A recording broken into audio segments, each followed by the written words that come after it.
안녕하세요. 최근 뉴스를 보며 기이한 장면을 목격했습니다. 작은 초콜릿 쿠키를 먹기 위해 새벽부터 긴 줄을 서고 평소엔 거들떠보지도 않던 헌혈의 집에 두쫑쿨을 받기 위해 사람들이 몰려듭니다. 우리는 이것을 유행이라고 부르지만 가만히 들여다보면 조금 섬뜩하지 않나요? 남들이 하니까 나도 해야 하고 그 흐름에 끼지 못하면 왠지 모를 불안감을 느끼는 것. 도대체 우리는 왜 무언가를 끊임없이 따라하고 인증해야만 안심하는 걸까요? 이것은 사회가 우리를 내몰아 세운 것일까요? 아니면 우리 안에 무언가가 고장난 것일까요? 불이 꺼진 방, 당신의 손바닥 안에서 유일하게 빛나는 작은 유리액자가 있습니다. 우리는 그것을 스마트폰이라 부르지만 다른 시각으로 보면 그것은 현대인의 거울지옥이라고 부르기도 합니다. 세상에서 가장 화려한 옷을 입고 가장 행복한 미소를 지으며 좀 봐주세요 라고 소리 없는 아우성을 치는 곳 말이죠. 당신은 방금 올린 사진 위로 붉은 하트가 찍힌 걸 지켜봅니다. 숫자가 오를 때마다 불안했던 심장이 조금씩 안정을 찾습니다. 1초마다 새로 고침, 또 다른 숫자. 사람들은 당신의 일상을 1초 만에 소비하고 당신은 그 1초짜리 반응을 연료 삼아 하루를 버팁니다. 하지만 이상한 일입니다. 화면 속의 당신은 세상에서 가장 맛있는 음식을 앞에 두고 웃고 있는데 정작 그 화면을 내려다보는 현실의 당신은 왜 이토록 공허할까요? 남들이 누른 좋아요가 쌓일수록 왜 당신의 자존감은 되려 바닥으로 꺼지는 걸까요? 불교에서는 이 기이한 현상을 존재의 소외라고 봅니다. 내가 만든 이미지에 진짜 내가 잡아먹힌 비극이죠. 이 서늘한 고통의 역사는 1300년 전 단 한 편의 글로 천하를 얻었으나 결국 그 이미지에 갇혀 죽어간 천재 왕발의 삶과 소름돋게 닮아 있습니다.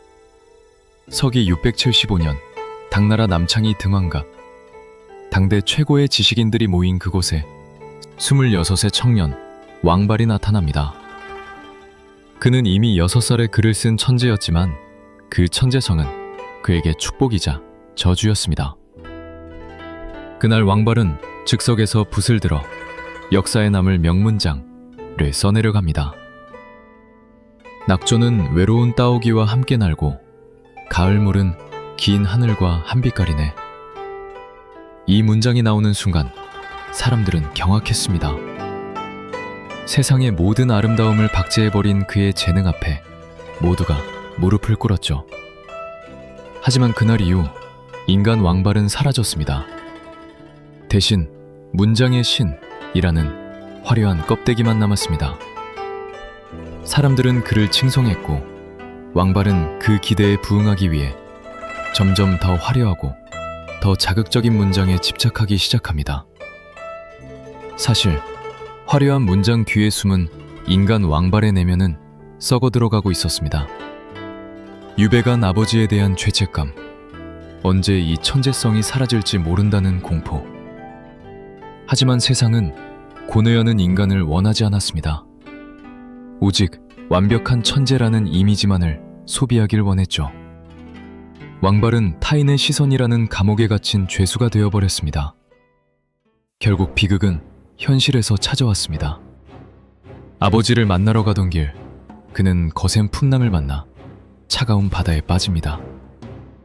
천하를 호령하던 문장도 거대한 파도 앞에서는 아무런 소용이 없었습니다.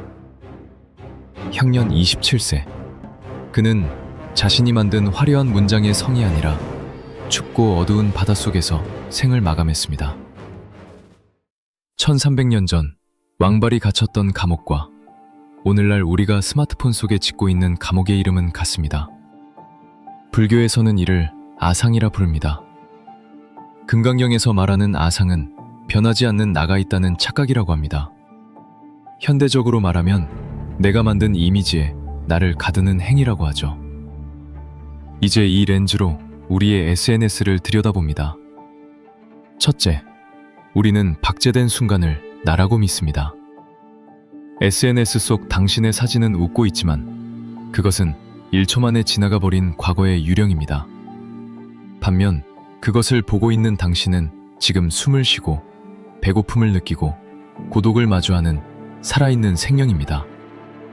우리는 죽어있는 사진을 위해 살아있는 나를 희생시키고 있습니다. 왕발이 문장을 위해 자신의 삶을 태워버린 것처럼 말입니다. 둘째, 비교는 죽은 자와 산 자 사이의 비극입니다. 타인의 피대에 올라온 최고의 순간과 나의 구질구질한 현재를 비교하지 마세요. 그것은 잘 보정된 그림자와 살아 움직이는 실체를 비교하는 짓입니다. 붓다의 시각으로 보면 타인의 화려함도 결국은 인연 따라 잠시 모였다 흩어질 무상한 거품일 뿐입니다. 왕발은 차가운 바다에서 생을 마감했지만 현대의 우리는 매일 밤 디지털의 바다에서 익사하고 있습니다. 이제 그 화려한 문장과 보정된 이미지를 잠시 멈추어야 합니다. 우리가 회복해야 할 것은 남들에게 보여지는 나가 아닙니다. 지금 이 순간 차 한 잔의 온기를 느끼고 창밖의 빗소리를 듣는 경험하는 나입니다. 붓다는 최후의 유훈으로 자등명 법등명이라는 말을 남겼습니다. 남들의 시선이라는 바람에 흔들리는 촛불이 되지 말고 스스로 빛을 내는 등불이되라는 뜻입니다. 당신은 전시되기 위해 태어난 상품이 아닙니다. 당신은 이 우주를 온몸으로 겪어내기 위해 존재하는 생명 그 자체입니다. 이 영상이 끝나면 스마트폰을 놓아보세요. 그리고 당신의 손바닥이 닿아 있는 감촉, 혹은 지금 당신의 코끝에 닿는 공기의 온도를 느껴보세요. 화면 속의 나는 멈춰 있지만 지금 숨쉬는 나는 흐르고 있다. 이 문장을 되뇌는 순간 당신은 방금 당신을 가두었던 1300년 된 아상의 감옥에서 한 걸음 걸어 나왔습니다.